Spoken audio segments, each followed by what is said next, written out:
National highway 48 પર બોરિયાજ ટોલનાકા ખાતે નવસારી જિલ્લા કોંગ્રેસ સમિતિ દ્વારા રોડ નહીં તો ટોલ નહીંના નારા સાથે ઉગ્ર વિરોધ પ્રદર્શન યોજાયું. વાસંદાના કોંગ્રેસ ધારાસભ્ય અનંત પટેલની આગેવાનીમાં થયેલા આ આંદોલન દરમિયાન નવસારી ગ્રામ્ય પોલીસ ઇન્સ્પેક્ટર સાથે ઉગ્ર ઝપાઝપીની ઘટના સામે આવી છે. આ ઘટનાએ સ્થાનિક રાજકીય વર્તુળોમાં ખળભળાટ મચાવ્યો છે. આ આંદોલનનું મુખ્ય કારણ નેશનલ હાઈવે 48ની ખરાબ હાલત હતી કે જેને કારણે વાહન ચાલકોને અકસ્માતો અને મુશ્કેલીઓનો સામનો કરવો પડે છે.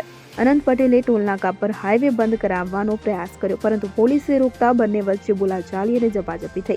પરિસ્થિતિ વણસતા પોલીસે ધારાસભ્ય અનંત પટેલ અને જિલ્લા કોંગ્રેસ પ્રમુખની અટકાયત કરી હતી, કે જે બાદ આગળની કાર્યવાહી હાથ ધરાઈ હતી. અનંત પટેલે જણાવ્યું કે ખરાબ રસ્તાઓને કારણે લોકોના જીવ જોખમમાં છે, છતાં ટોલ ટેક્સ લેવામાં આવે છે, જે નાગરિકો સાથે અન્યાય છે. સ્થાનિક લોકોએ પણ આ આંદોલનમાં જોડાઈને રસ્તાની ખાડાઓ અને નબળી જાળવણી સામે આક્રોશ વ્યક્ત કર્યો. આ ઘટનાએ સરકાર અને હાઈવે ઓથોરિટી પર દબાણ વધાર્યું છે.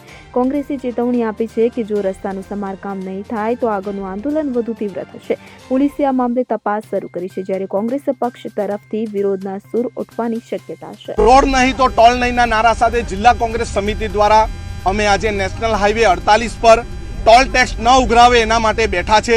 અને અહીંની એજન્સીને અમે એમ કીધું છે, અમારી બે માંગણી છે. એક તો આ ખરાબ રસ્તાના કારણે કોઈની જાનહાનિ થાય, કોઈને ઈજા થાય, તેની જવાબદારી તમામ આ એજન્સીએ લેવી પડશે, નહીં તો એના પર એફઆઈઆર કરવાની પોલીસ અધિકારીને જાણ કરી છે. બીજું, જ્યાં સુધી રસ્તો ન બને ત્યાં સુધી ટોલ લેવાનું બંધ કરો. આ અમારી બે માંગણી છે.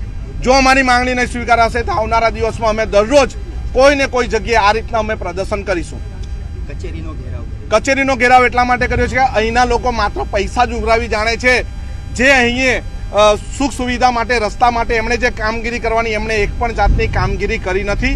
અને એના માટે આ એજન્સીની કચેરીની બહાર અમે બેઠા છે. Bureau report CN24 news. હવે જુઓ દેશ દુનિયાની તમામ ખબરો તમારી આંગળીના ટેરવે. ઉઠાવો મોબાઈલ અને Google Play Store પરથી ડાઉનલોડ કરો અમારી CN24 ન્યૂઝ મોબાઈલ એપ.